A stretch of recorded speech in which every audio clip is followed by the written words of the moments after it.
I was born to be the collector. To protect a world I cannot be a part of. Destined to be feared for what I am. It is my fate.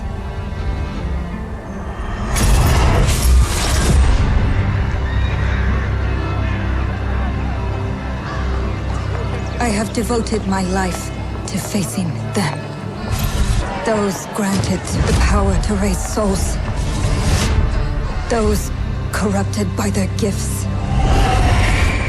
Tilting the ancient balance toward cataclysm. But at last, their debt is due.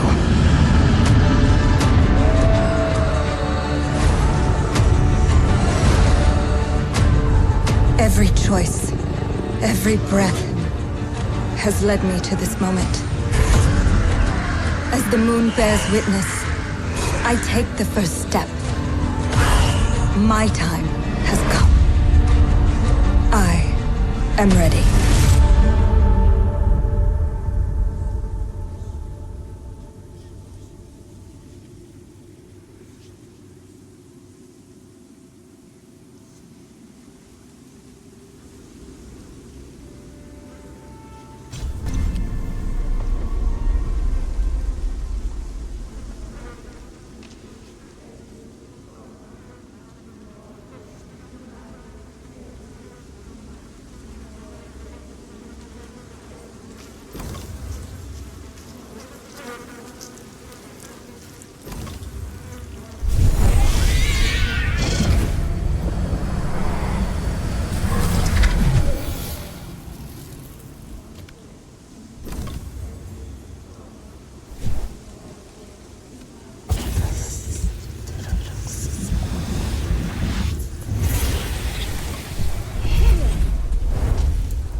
Please come in.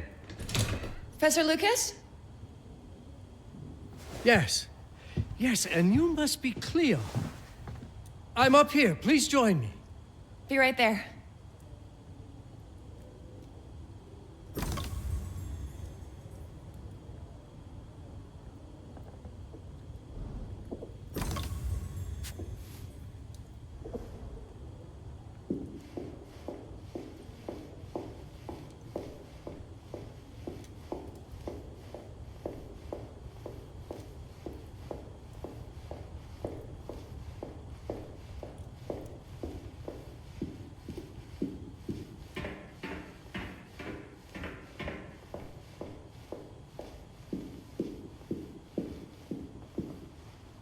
Pleased to meet you, Professor Lucas.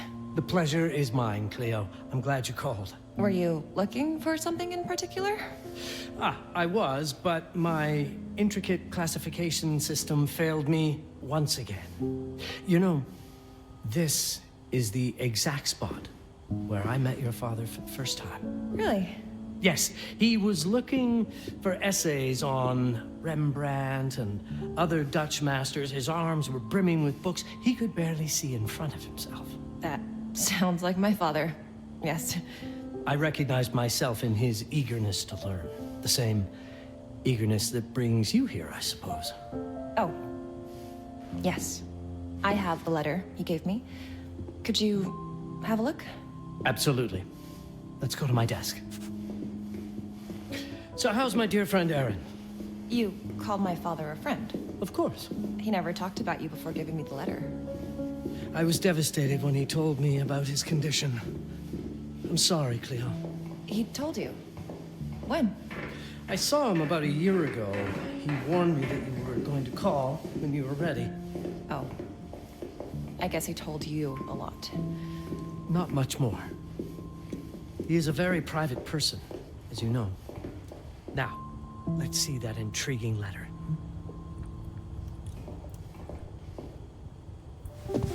I can't read past the first line my father wrote. And then there's this last part at the end. Both are in English, but everything else is... I was hoping you could help me. I've never seen anything like this before. The writing seems to be hidden behind some sort of veil, and then there's movement in it. It's like something organic. You're absolutely right. I've only seen this once before. I have a 300-year-old manuscript that has the same protective layer, which means that this letter is from the Zandaris tribe. Zandaris? Yes. It's a very ancient tribe. I wonder how your father got this letter.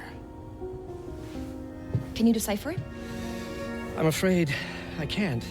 But there is a tome in here on ancient writing that mentions the Zandaris' protected communication. Although finding it may be a bit of a challenge. I think I might have stored it a little too well.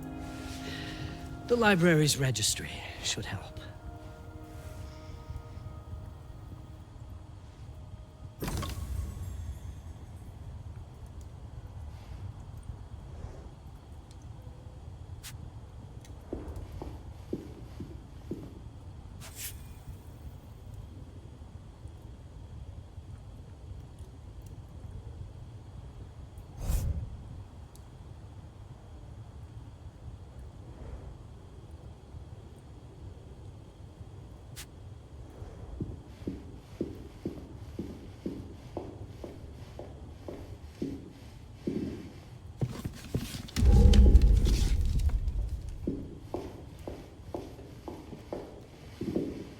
Have a look in the ancient writing systems section. That's probably our best option.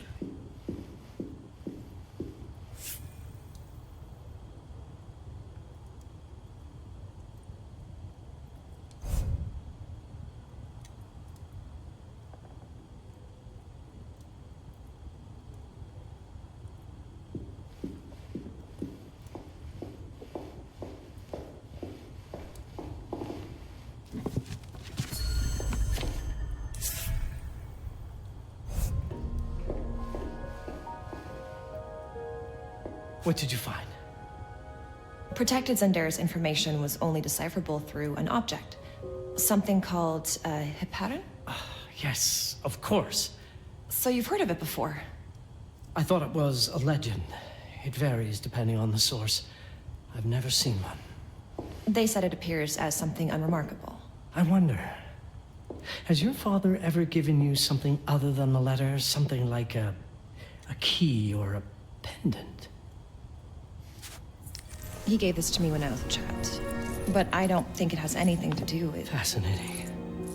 I don't see how this could help us decipher a language. Doesn't hurt to try.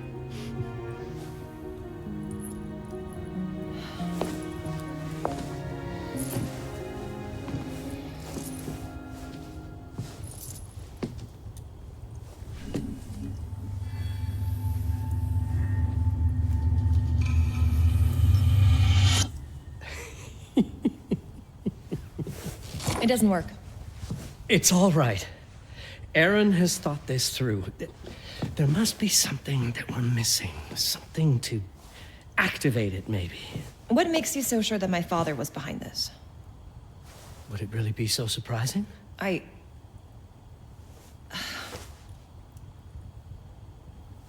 just wish he had told me more before he... I understand, but this is his way to do so. Aaron made sure that we would meet in this very room. He's a brilliant man. None of this is coincidence. Have a look around. See if there's anything that piques your interest.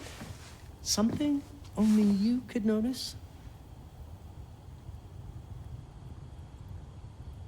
Did you know that my father donated a bust of Rembrandt to this school? I didn't. I'm afraid to say I never paid much attention to their donors. That must mean something, right? I know he loves this school, but... I'd say follow that lead. There's a section in this library dedicated to Rembrandt.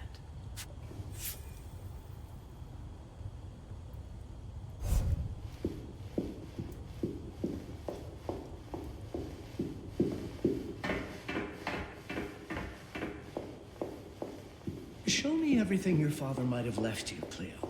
2 heads are better than 1.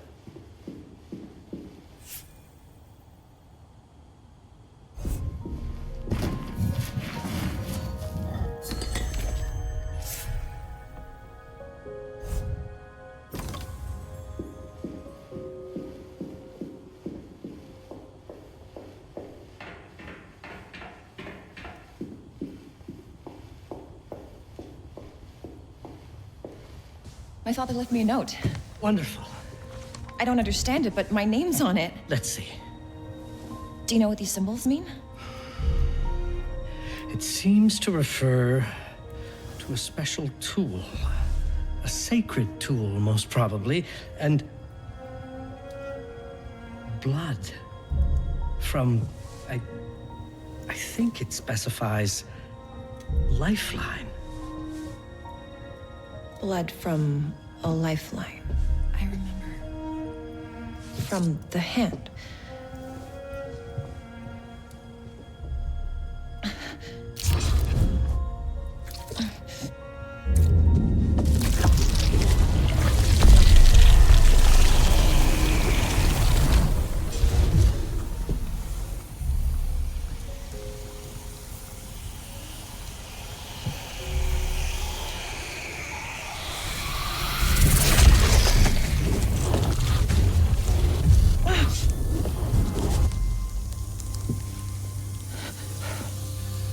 That's it. That's the Hiparan. Aim it at the letter.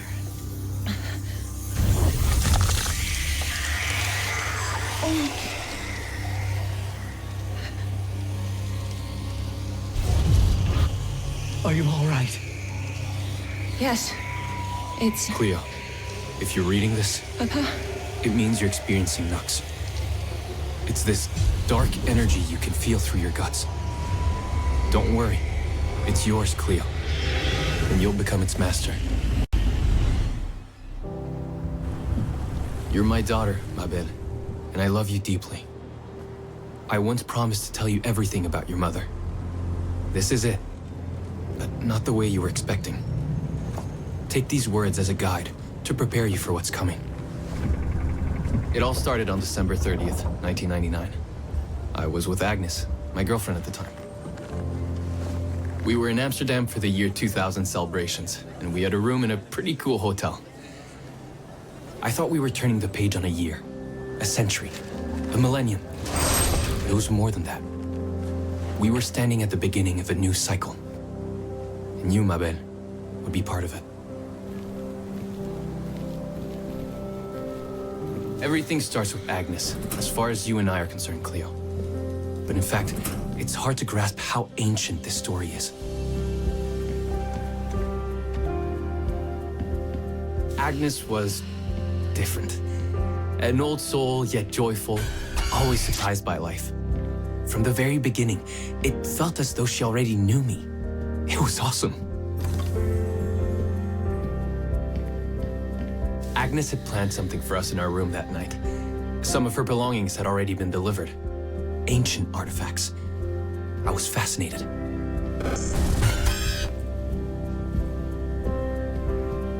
Truly, I had no idea what Agnes had in mind.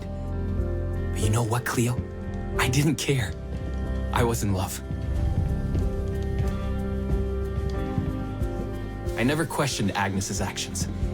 She had a way of making me feel important and wanted. Needed, even. As we walked to her room, I felt a new kind of excitement. Impossible to describe. I didn't yet know I was about to lose my grip on reality. As you'll see, Mabel, losing my grip on reality is an understatement. The truth is, I never had a grip on anything at all. The closer we got, the more something stirred in my veins. Nothing unpleasant. More as though the city's canals were running through my body.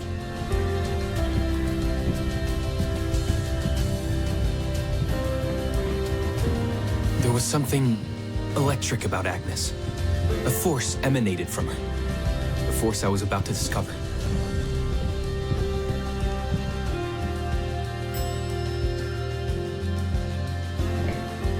All in all, what awaited me in that room never felt threatening, Cleo. Deep inside, somehow, it always felt as though I'd been chosen. Agnes went directly to the bathroom to put on her magic touch, she said. She didn't need any in my view. She was being literal, I guess.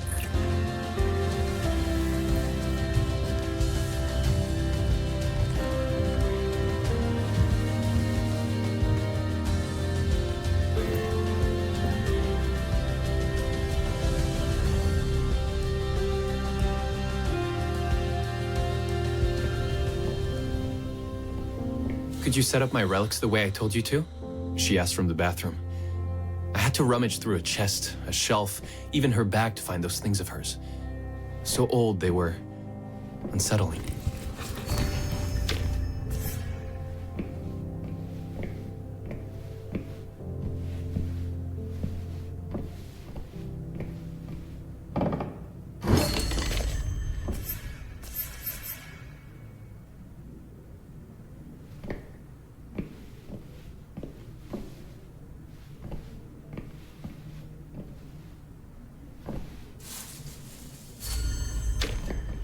Did all my mirrors get installed? She asked. Yes. They had been placed around the bed, and the bed had been moved. Even now, I don't know how, or by whom.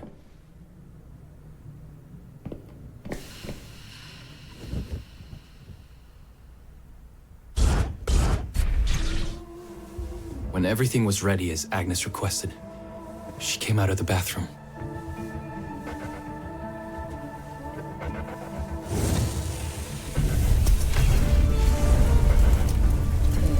She was...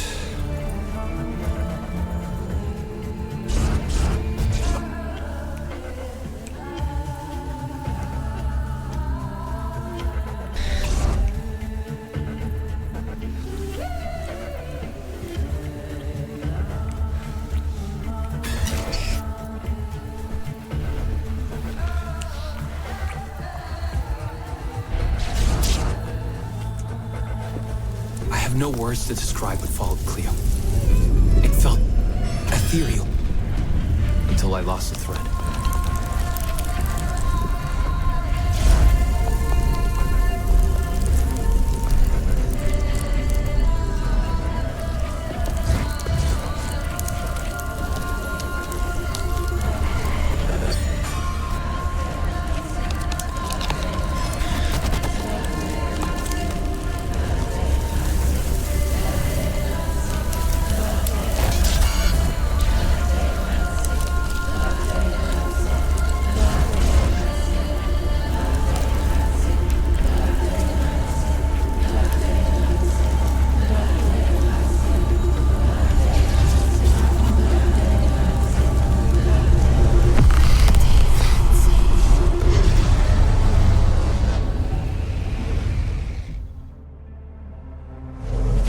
Woke up or something. I'm still not sure. I was a cat, Cleo. Yes, you read that well. I was a cat. The room was like in a nightmare. Agnes was floating, literally. Of course, I thought I was dreaming, but not for long. It was too real somehow. I could feel the fur on my body.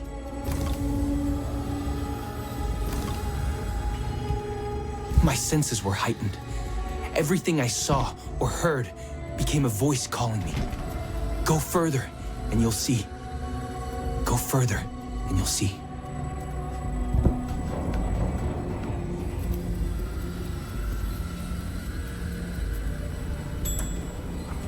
The further I went, the more real my sensations became. Yet the world around me felt increasingly surreal. It was scary, disturbing. But something was definitely calling to me, from what seemed to be the other side.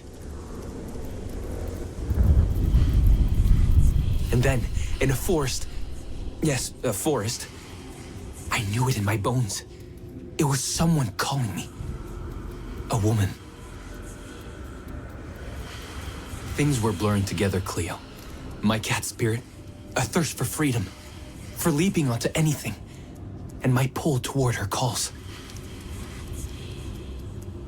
And I saw her, frozen in time, like Agnes in the room.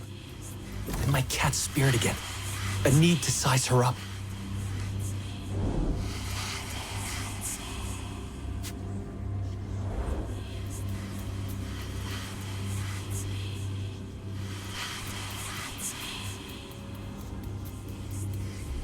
Then it happened.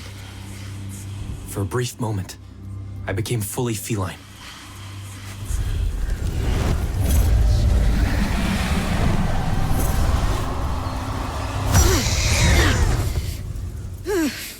Welcome, Patarazzi.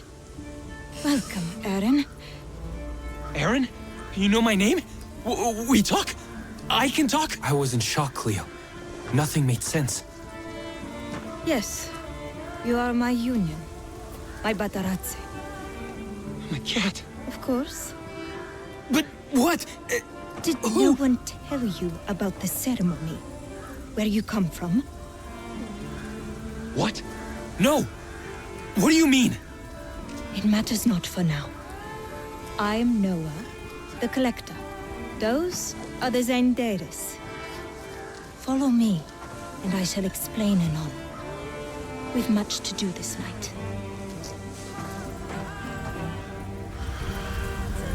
It was the only thing I could do anyway, Cleo.